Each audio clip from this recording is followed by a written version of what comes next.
ओफो, सूरज को उगे हुए कितनी देर हो गई, मुर्गे को बांग दिए हुए 2 घंटे हो गए, लेकिन ये हमारी बहुरानी तो अभी तक बिस्तर पर टांग पसार कर सो रही है। इन शहरी लोगों का भी ना कोई कायदा ही नहीं होता। सच में घोर कलयुग आ गया है। एक हमारा जमाना था, रात को सबसे आखिर में सोते थे और सुबह सबके उठने से पहले जाग जाते थे। हमारी सास ने तो कभी हमें सोते हुए भी नहीं देखा। और एक आजकल की बहुएं हैं, जब तक सास दरवाजा न पीटे इनकी नींद ही नहीं खुलती। बहू, ओ बहू। तभी गायत्री की आवाज सुनकर उसका बेटा राजवीर दरवाजा खोलता है। ओफो माँ, क्या हो गया? क्यों सुबह सुबह कुड़कुड़ कर रही हो? ना दिन देखती हो ना रात, जब देखो बड़बड़ बड़बड़ शुरू कर देती है। अब बोलोगे भी कि ऐसा क्या हो गया जो सुबह 5 बजे आपका भाषण शुरू हो गया? ओहो, देखो तो इस शहरी चूजे को कैसे अपनी पत्नी की तरफदारी कर रहा है। एक श्रवण कुमार था, वाह वाह वाह वाह, और एक ये है बीवी का चमचा, और एक इसकी बीवी है जिससे अभी तक बिस्तर छोड़ा नहीं गया। आपका हुक्म हो जनाब, तो क्या हम अपने साथ साथ आपकी पत्नी के लिए भी चाय बना कर ले आए? क्योंकि वो महारानी तो थक गई होगी, उसकी अभी आंख नहीं खुली ना। क्या माँ, सुबह के 5 बज रहे हैं, आखिर इतनी जल्दी उठने की जरूरत क्या है? कौन सी ट्रेन छूट रही है आपकी? आप भी सो जाओ और औरों को भी सोने दो। और आप जानती है ना, नौकरी वाली बहू है आपकी, एक बार उठ गई तो सारा दिन उसे कमर सीधी करने को नहीं मिलेगी। बस इसीलिए मैं तुम्हारे बाबूजी से कहती थी कि गांव की लड़की लानी है अपने बेटे के लिए। अब शहरी लड़की ने बांध दिया ना अपने पल्लू से तुझे। अरे उस महारानी को जाकर बोल हमारे लिए चाय बना कर ले आ। ये कहकर गायत्री वहां से चली जाती है। अंदर प्रियंका ये सब बातें सुन लेती है। वो उनसे कहती है, देखा तुमने राजवीर, माँ जी रोज मुझे इसी तरह ताने मारती हैं। सब काम करके ऑफिस जाती हूँ तो भी ऐसे घूर कर देखती है जैसे मैंने ही उन्हें सब काम करने के लिए बोला हुआ हो। जानता हूँ प्रियंका, माँ शहर में तो रहती है, लेकिन आज भी वो हर बात के लिए हमें गांव से कंपेयर करती रहती है। मैं बेटा होकर उनके इस बिहेवियर से दुखी हो चुका हूं, तो तुम तो फिर भी बहू हो, तुम्हारा वो क्या ही हाल करती होंगी मैं समझ सकता हूँ। मुझे लगता है उनको मेरे ऑफिस जाने से परेशानी है। ठीक है, तो मैं ऐसा करती हूँ, कुछ महीनों के लिए वर्क फ्रॉम होम ले लेती हूँ। अब प्रियंका घर से ही काम करने लगती है, जिससे अब उसे घर के काम भी साथ साथ करने पड़ते। जल्दी खाना ला बहू, अब क्या अगले साल परोसी की खाना। ना जाने इतनी सुविधा होते हुए भी इतनी देर क्यों लगती है इन्हें। कुछ देर बाद प्रियंका अपनी सास को खाना परोसती है, जिसे खाने के बाद ओफो, ये क्या है बहू, इस दाल चावल में तो 10 पैसे का भी स्वाद नहीं है। लेकिन माँ जी, मैंने तो अपनी तरफ से पूरी कोशिश की थी। लेकिन खैर, इसमें तेरी गलती भी नहीं है। इस शहर के खाने में तो कुछ भी स्वाद नहीं है। खाना तो हमारे गांव के चूल्हे पर बनता था, जिसका स्वाद ही अलग होता था। क्या ताजा स्वादिष्ट खाना होता था। खैर कोई नहीं, मन मार कर यही खा लेती हूँ। दिन का काम निपटा कर प्रियंका ऑफिस के काम में लग जाती है। फिर शाम को वो अपनी सास को चाय बना कर देती है, जिसे पीते ही गायत्री उसमें भी नुक्स निकालती है। इस शहर का ना तो पानी अच्छा है और ना ही दूध, ना जाने कैसे मिलावट करके आता है। इस नास पीटे आरओ का पानी पीकर तो मैं बीमार रहने लगी हूँ। गांव के कुएं का वो शुद्ध पानी पीकर लोग 100-100 साल तक जिंदा रहते थे। अपनी सास का गांव के प्रति लगाव देखकर प्रियंका अपने पति से बात करती है। मुझे तो लगता है माँ जी तो यहाँ आ गई हैं, लेकिन उनका दिल उसी गांव में रह गया है। उस गांव में ऐसा क्या है जो माँ को वहां की इतनी याद आती है? आखिर कोई कमी थोड़ी ना छोड़ी हमने यहाँ माँ के लिए। उनकी पसंद की हर चीज है यहाँ। लगता है बाबूजी से बात करनी होगी। राजवीर अपने पिता के पास जाता है। बाबूजी, माँ पहले भी गांव की बात करती थी, लेकिन मैं देख रहा हूं जब से प्रियंका इस घर में आई है ना, तब से वो हर बात को लेकर उसके पीछे ही पड़ गई है। बाबूजी, प्रियंका शहर की लड़की है, पढ़ी लिखी है, वो माँ की इतनी सेवा करती है, फिर भी वो हर वक्त गांव से उसके हर काम को कंपेयर करती रहती है। अब तुम्हारी माँ की इस आदत से तो मैं भी परेशान हो गया हूँ। बड़ा शौक है ना उसे गांव जाने का, तो तुम हम सबकी ट्रेन की टिकट करवाओ।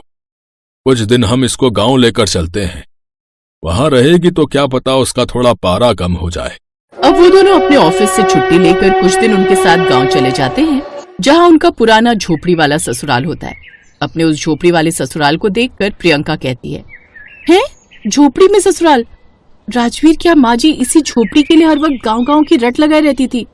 यहाँ तो ना तो डबल बेड और ना ही कोई सुविधा, फिर इस खाट और चूल्हे के लिए माँ जी इतना गांव-गांव करती थी।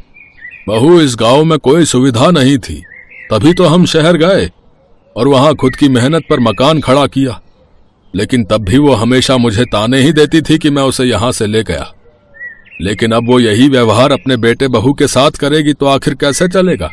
मैंने ही उसे इस घर से दूर किया था ना, इसलिए अपनी भूल सुधारने के लिए उसे यहाँ उसके झोपड़ी में ससुराल में लेकर आया हूं।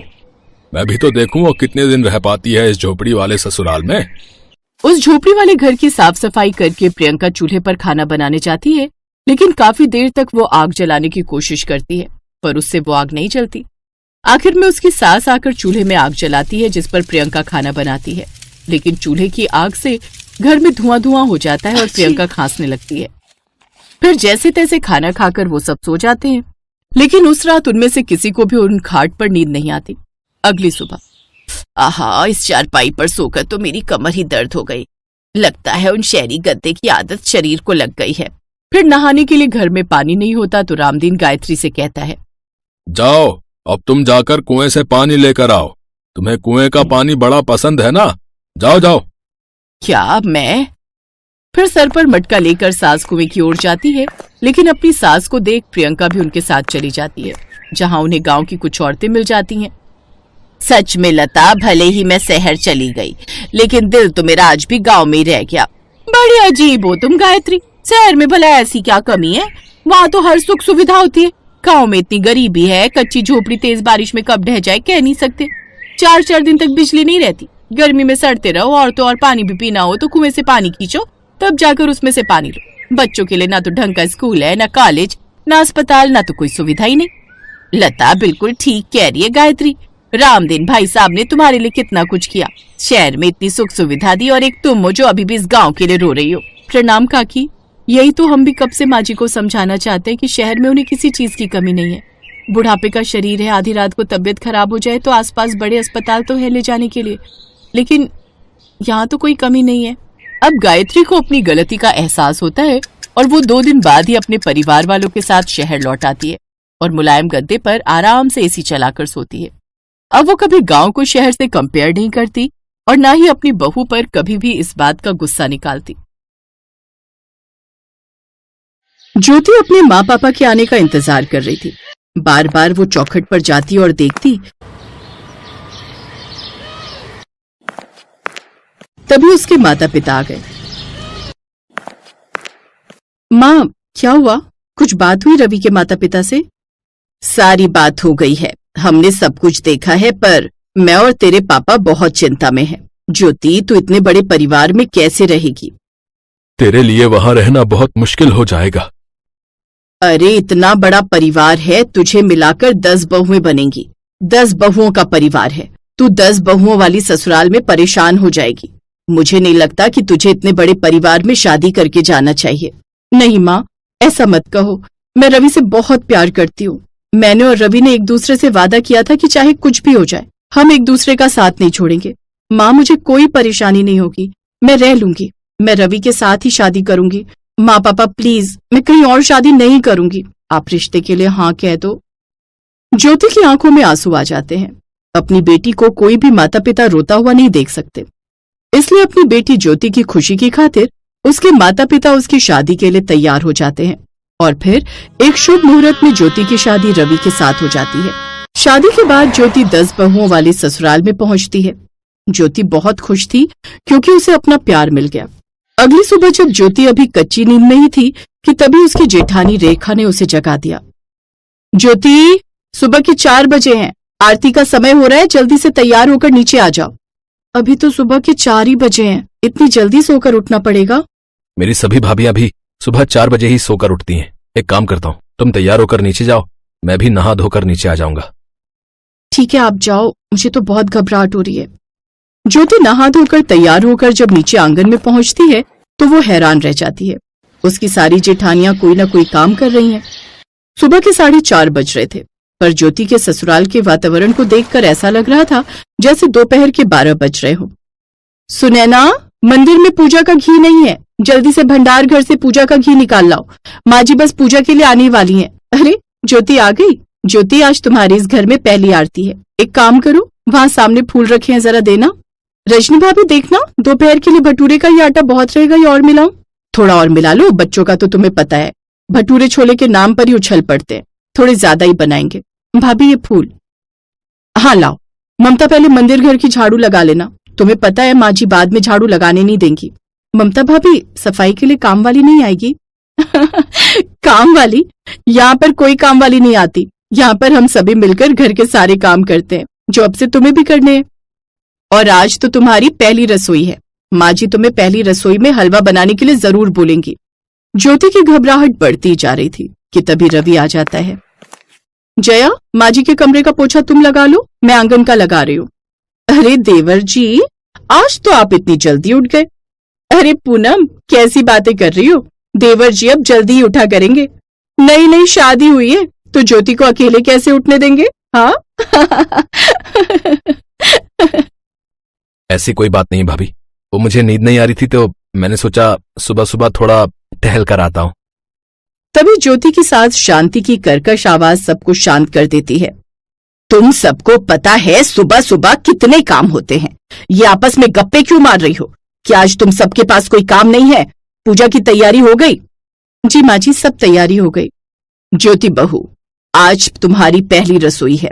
यहाँ पूजा आरती के बाद रसोई में तुम्हें हलवा बनाना है। उसके बाद रजनी तुम्हें घर के काम बता देगी। अगले कुछ दिनों बाद तुम्हें भी घर के कामों में हाथ बटाना है। तुम सब ज्योति को रसोई में हलवा बनाने की सामग्री दे दो और बता दो ज्योति को कि हमारे यहाँ किस तरह का हलवा खाया जाता है। और रवि, तुम भी अब उठ गए हो, साथ में पूजा करेंगे। ज्योति हामी में सिर हिला देती है। सभी बहुएं ज्योति को रसोई में हलवा बनाने की सामग्री देकर सब कुछ समझा देती हैं। ये सामग्री तो बहुत ज्यादा है, मुझे कितना हलवा बनाना है? तुम्हें कम से कम घर में सबको मिलाकर 40 लोगों के लिए हलवा बनाना है। रसोई की दूसरी तरफ बने आंगन में तुम्हें हलवा बनाना है। हम ज्यादा चीजों के लिए उसी आंगन का इस्तेमाल करते हैं। वहां पर बड़ी भट्टी लगाकर हम खाना बनाते हैं, इसलिए अब तुम्हें भी हलवा वहीं बनाना है। हम लोग तुम्हें सामग्री देकर जा रहे हैं। माँ जी पूजा के लिए बुला रही हैं, तुम प्रसाद का हलवा बनाना शुरू कर दो। पर सुनो तो भाभी, मैं इतना सारा... ज्योति का दिमाग खराब हो चुका था। उसने कभी इतना सारा हलवा या फिर कोई खाने की चीज ज्यादा मात्रा में बनाई ही नहीं थी। हाँ मम्मी, बताओ ना, इतना सारा हलवा, मुझे तो पता ही नहीं कितना घी डलेगा, कितनी सूजी, कितनी शक्कर, सब कुछ उथल पुथल हो रहा है। मैंने तुझे पहले ही कहा था, ये लव मैरिज के चक्कर में पड़कर इतने बड़े परिवार में जा रही है। बताओ तो, मेरी बच्ची कोई तू हलवाई थोड़ी है जो इतने लोगों का खाना अकेले बना लेगी। तू कहे तो मैं आऊं तेरी ससुराल बात करने? नहीं मम्मी, अच्छा नहीं लगेगा। अभी कल ही मैं शादी होकर आई हूँ और आज आप आ जाओ, वो भी मेरी हेल्प करने के लिए। नहीं नहीं, रहने दो, मैं खुद ही कोशिश करती हूँ। अब जब ओखली में सिर दे ही दिया है तो मूसल से क्या डरना। यही तो पापा कहावत हमेशा कहते हैं ना। बिल्कुल सही कहा। और मैं जानता हूँ ज्योति, भले ही तूने अपनी मर्जी से शादी की है, पर तू है तो मेरी ही बेटी ना। तू तो बहुत बहादुर है और मुझे पता है तू अकेले ही सब कुछ संभाल लेगी। थैंक यू पापा, थैंक यू माँ। अच्छा, मैं फोन रखती हूँ। ज्योति के मम्मी पापा उसे हिम्मत देते हैं और उस दिन वो सचमुच बहुत अच्छा हलवा तैयार करती है। धीरे धीरे ज्योति अपने ससुराल में घुलने मिलने की कोशिश करती है। एक दिन अचानक ज्योति के ससुर को हार्ट अटैक आ जाता है और उन्हें अस्पताल में एडमिट करना पड़ता है। ज्योति की सास का रो रो कर बुरा हाल था, पर मुसीबत के इन पलों में शारदा देवी के बहू बेटा पोता पोती सब उसके आसपास ही बैठे थे। माँ चिंता मत करो, डॉक्टर साहब कह रहे हैं पापा के ऑपरेशन के बाद वो ठीक हो जाएंगे। माँ जी, थोड़ा कुछ खा लो, आपने सुबह से कुछ नहीं खाया। जब तक तुम्हारे पापा को होश नहीं आ जाता तब तक मैं कुछ नहीं खाऊंगी बहू। जब शारदा देवी ने कुछ नहीं खाया तो घर में भी किसी ने कुछ नहीं खाया। शाम को जब ज्योति के ससुर को होश आया तब उनकी तबीयत को देखते हुए डॉक्टर ने आराम की सलाह दी। उसके बाद ही सबने एक साथ मिलकर कुछ खाया। शारदा देवी अपने घर की सारी बहुओं का घर के काम के साथ साथ अस्पताल में भी आना जाना देख रही थी। उस दिन शारदा देवी सचमुच अपने ऊपर बहुत गर्व कर रही थी। सारे पड़ोस वाले भी शारदा देवी की बहुओं की बहुत तारीफ कर रहे थे। शारदा बहन, तुम बहुत किस्मत वाली हो जो तुम्हें इतनी अच्छी बहुएं और बेटे मिले हैं। सब भगवान की कृपा है। मैं तो सब बातों के लिए भगवान को ही धन्यवाद कहती हूँ। कुछ दिनों बाद ज्योति के ससुर को छुट्टी मिल जाती है, पर अचानक एक और कठिनाई उनके सिर पर आ जाती है। उनके कपड़े के गोदाम में से चोरी हो जाती है, जिस वजह से घर में बहुत परेशानियां आ जाती हैं। पापा को बिल्कुल भी पता नहीं चलना चाहिए कि हमारे गोदाम में चोरी हुई है। डॉक्टर ने मना किया है कि पापा को कोई भी सदमा जान को खतरा पैदा कर सकता है। आप चिंता मत करो, हम इस बात का पूरा ख्याल रखेंगे कि पापा तक ये बात ना पहुंचे। भाभी, मेरे पास एक आइडिया है।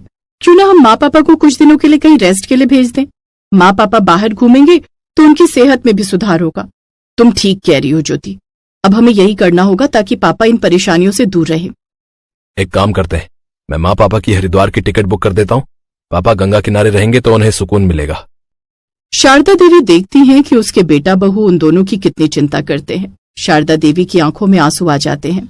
तुम सबके कहने पर मैं हरिद्वार तुम्हारे पापा को लेकर जरूर जाऊंगी, पर अकेले नहीं, क्योंकि तुम्हारे पापा को सब सच पता चल गया है और वो जानते हैं कि उनके बेटे बहुत होनहार हैं।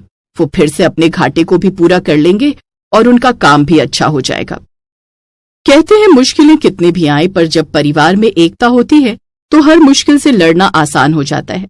परिवार को चलाने के लिए आपसी एकता और सूझबूझ की बहुत जरूरत होती है।